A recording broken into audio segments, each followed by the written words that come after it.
Friends, welcome back to my channel. ഇന്ന് ഞാൻ വന്നിരിക്കുന്നത് ഒരു ഇഫ്താർ സ്പെഷ്യൽ അല്ലെങ്കിൽ ഒരു ഹെൽത്തി ആയിട്ടുള്ള ഒരു ഈവനിങ് സ്നാക്സിന്റെ റെസിപ്പിയുമായിട്ടാണ്. മറ്റൊന്നുമല്ല, നമ്മളെ കായ്പോളയാണത്. കായ്പോള ഉണ്ടാക്കുന്നത് എങ്ങനെയാണെന്ന് നോക്കാം. അതിനായിട്ട് ഞാനിവിടെ 2 നേന്ത്രപ്പഴം എടുത്തിട്ടുണ്ട്.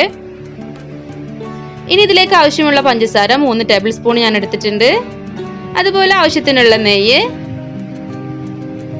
കുറച്ച് കിസ്മിസ്, അതുപോലെ അണ്ടിപ്പരിപ്പ് വേണം. ഇനി നമുക്കിതിലേക്ക് ഒരു 3 മുട്ട കൂടി വേണം. അതുപോലെ തന്നെ ഒരു 1/2 ടീസ്പൂൺ ഏലക്ക പൊടിയും ഒരു നുള്ളു ഉപ്പും വേണം. ഇതെല്ലാം വെച്ചിട്ട് നമുക്ക് എങ്ങനെ മലബാർ സ്പെഷ്യൽ കായ്പോള ഉണ്ടാക്കുന്നതെന്ന് നോക്കാം. ഞാനിവിടെ മിക്സിയുടെ ജാറിലേക്ക് 3 മുട്ട പൊട്ടിച്ചൊഴിച്ചിട്ടുണ്ട്. ഇതിലേക്ക് ഇനി ഞാൻ 3 ടേബിൾ സ്പൂൺ പഞ്ചസാരയാണ് ഇട്ട് കൊടുക്കുന്നത്. അപ്പോൾ ഇതിലേക്ക് ഒരു 2 ടേബിൾ സ്പൂൺ തന്നെ ധാരാളമായിരിക്കും. ഇത് കുറച്ചൊരു മധുരം കുറച്ച് കൂടിയിട്ടുണ്ടായിരുന്നു. ഇനി നിങ്ങൾ എടുക്കുന്ന ഏത്തപ്പഴത്തിന്റെ മധുരമൊക്കെ നോക്കിയിട്ട് ഇട്ടാൽ മതി കേട്ടോ മധുരം. അതുപോലെ തന്നെ 1/2 ടീസ്പൂണ് ഏലക്ക പൊടിയും ഇട്ടെടുത്തിട്ടുണ്ട്. ഒരു പിഞ്ച്, ഒരു നുള്ളു ഉപ്പ്, അത് നമ്മുടെ മധുരം ഒന്ന് ബാലൻസ് ചെയ്യാൻ വേണ്ടിയിട്ട് ഇട്ട് കൊടുക്കാം. ഇനി ഞാൻ ഇതിലേക്ക് ഒരു 1/2 ടീസ്പൂൺ തന്നെ ഒഴിച്ചിട്ടുള്ളൂ. കുറച്ച് പാൽ ഒഴിച്ചിട്ടുണ്ട്. ഇതെല്ലാം കൂടെ നമുക്കൊന്ന് നന്നായിട്ടൊന്ന് അരച്ചെടുക്കാം. ഇതിവിടെ നന്നായിട്ട് ഞാൻ അടിച്ചെടുത്തിട്ടുണ്ട്. പഞ്ചസാരയൊക്കെ നന്നായിട്ട് അലിഞ്ഞു വരുന്ന വരെ അടിക്കുക. ഇനി നമുക്കിതൊരു വലിയ ബൗളിലേക്ക് മാറ്റാം.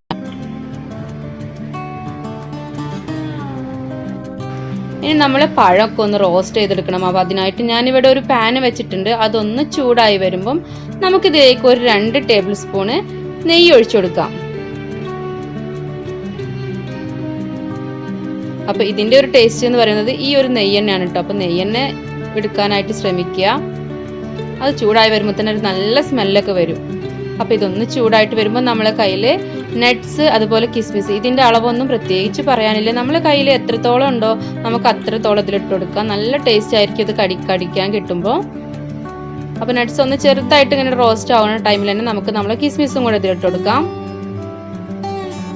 അപ്പൊ ഞാൻ ഈ റെസിപ്പിയൊക്കെ പറയുന്നത് നമ്മളെ തുടക്കക്കാരായിട്ടുള്ള വ്യൂവേഴ്സ് ഉണ്ടാവും, അവർക്ക് വേണ്ടിയാണ് കേട്ടോ. അല്ലാണ്ട് ഇത് അറിയുന്നവർക്ക് വേണ്ടിയിട്ടല്ല ഞാൻ വീണ്ടും പറയുന്നത്. ഇനി നമുക്ക് റോസ്റ്റ് ചെയ്ത കിസ്മിസും ഇതൊക്കെ ഒന്നുകൊണ്ട് മാറ്റി വേറെ പാത്രത്തിലോട്ട് വെക്കാം. അതേ പാനിലേക്ക് അതേ ബാക്കി നെയ്യിലേക്ക് നമ്മുടെ പഴം ഞാൻ ഇതുപോലെ കട്ട് ചെയ്തെടുത്തിട്ടുള്ളത് ഇങ്ങനെ ചെറുതായിട്ട് ചതുരത്തിൽ 4 പീസാക്കിയിട്ട് കട്ട് ചെയ്ത് കൊടുക്കുക. എന്നിട്ട് ഇത് ഉടയാതെ വേണം നമുക്കൊന്ന് മിക്സ് ചെയ്തെടുക്കാൻ. ആ നെയ്യിൽ ഒന്ന് വഴറ്റിയെടുക്കുക. അപ്പൊ എൻ്റെ ഒരു പഴം എന്ന് പറയുന്നത് ഒന്ന് കുറച്ച് പഴുപ്പുണ്ടായിരുന്നു, ഒന്ന് അത്ര കണ്ട് പഴുപ്പായിട്ടില്ല. അപ്പൊ രണ്ടും കൂടെ ആയപ്പോൾ ഒന്ന് കുറച്ച് ഉടഞ്ഞ ടൈപ്പിലായി പോയിട്ട്. അപ്പൊ നിങ്ങൾ എടുക്കുമ്പോൾ അധികം ഉടഞ്ഞു പോവാത്ത, പഴുത്ത് പോവാത്തൊരു പഴം എടുക്കുക. അപ്പൊ നമുക്ക് നല്ലൊരു ഇതിൽ കിട്ടും കേട്ടോ. അപ്പൊ ഇത് നന്നായിട്ട് ഇവിടെ ഇങ്ങനെ മിക്സ് ചെയ്തിട്ട് വഴറ്റി കൊടുക്കുക. അപ്പൊ ഇതിവിടെ റെഡി ആയിട്ടുണ്ട്. ഇനി നമ്മളെ മുട്ടക്കൂട്ടുണ്ടല്ലോ, അതിലേക്ക് നമ്മളെ പഴം, വഴറ്റി വെച്ച പഴം നമുക്ക് ഇട്ടുകൊടുക്കാം.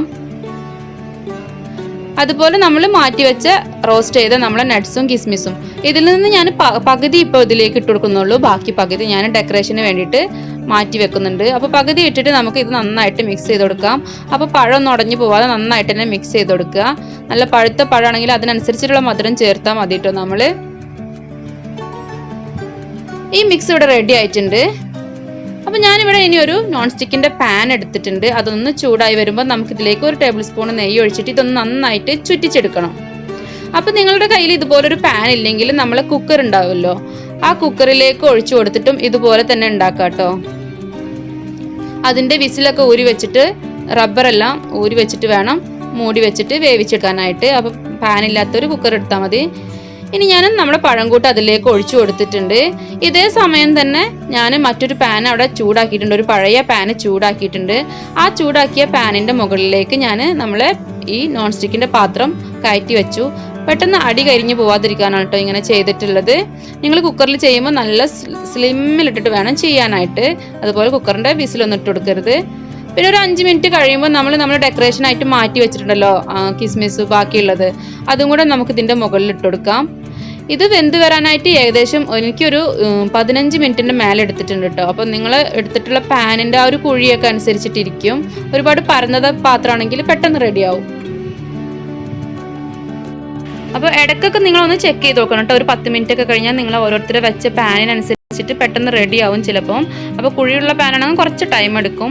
അപ്പോൾ ഇതുപോലെ ഒരു സ്പൂൺ വെച്ചിട്ട് ഇതിൻ്റെ സൈഡൊക്കെ ഒന്നിങ്ങനെ വിട്ട് നോക്കിയാൽ മനസ്സിലാവും. അപ്പോൾ ഇതിപ്പോൾ ഇവിടെ റെഡി ആയിട്ടുണ്ട്. ഇനി നമുക്കിതിൻ്റെ മുകൾ വശം കൂടെ ഒന്ന് വെന്ത് കിട്ടാനായിട്ട് നമുക്കൊരു പാനിലേക്ക് ഇതൊന്ന് മറിച്ച് കൊടുക്കണം. അപ്പോൾ ഞാനിവിടെ അതൊന്ന് മറിച്ചിട്ട് കൊടുത്തിട്ടുണ്ട്. ജസ്റ്റ് ഒരു 5 മിനിറ്റ് മതിയാവും കേട്ടോ. അതൊന്ന് ജസ്റ്റ് ഈ പാൻ ഒന്ന് ചൂടാക്കിയിട്ട് അതിൽക്കും ഞാൻ കുറച്ച് നെയ്യ് ഒഴിച്ചു കൊടുത്തിട്ട് ഒന്ന് ഇതുപോലെ ഒരു 5 മിനിറ്റ് ഒന്ന് റെഡിയാക്കി എടുക്കുന്നുണ്ട്. എന്നിട്ട് നമുക്കിത് മറിച്ച് നമുക്ക് നമ്മളെ പ്ലേറ്റിലേക്ക് എടുക്കാം. അപ്പോൾ ഇതാ ഞാനിത് വേറൊരു പ്ലേറ്റിലേക്ക് മറിക്കാൻ പോവുകയാണ്. അയ്യോ, നമ്മളെ കായ്പോള ഇവിടെ റെഡി ആയിട്ടുണ്ട് കേട്ടോ. അപ്പോൾ ഈ പഴം കഴിക്കാനൊക്കെ, നേന്ത്രപ്പഴം കഴിക്കാൻ മക്കൾക്ക് പൊതുവെ മടിയായിരിക്കും. അങ്ങനെ കഴിക്കാൻ മടിയുള്ളവർക്ക് ഇപ്പോൾ പഴവും വയറ്റിലേക്കാവും. അതുപോലെ തന്നെ മുട്ടയുണ്ട്. നല്ലൊരു ഹെവി ആയിട്ടുള്ള നല്ലൊരു സ്നാക്സ് തന്നെയാണ് കേട്ടോ ഇത്. ഇതുപോലെ നിങ്ങൾ ട്രൈ ചെയ്ത് നോക്കണേ. നമുക്കിനി ഇതൊന്ന് കട്ട് ചെയ്ത് നോക്കിയാലോ? എങ്ങനെയുണ്ടെന്ന് നോക്കാം. ഞാനിതിവിടെ കട്ട് ചെയ്യാൻ പോവുകയാണ്. അതുപോലെ കായ്പോള ഉണ്ടാക്കിയിട്ട് ആരുടെങ്കിലും ഫ്ലോപ്പായി പോയിട്ടുണ്ടെങ്കിൽ ഈ ഒരു റെസിപ്പി ട്രൈ ചെയ്ത് നോക്കുക. തീർച്ചയായിട്ടും പെർഫെക്റ്റ് ആയിട്ട് തന്നെ നിങ്ങൾക്ക് കിട്ടും.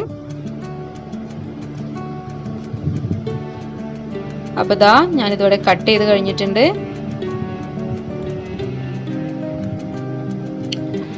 കണ്ടല്ലോ, നല്ല പെർഫെക്റ്റ് ആയിട്ട് തന്നെ നമ്മളെ കായ്പോള വന്നിട്ടുണ്ട്.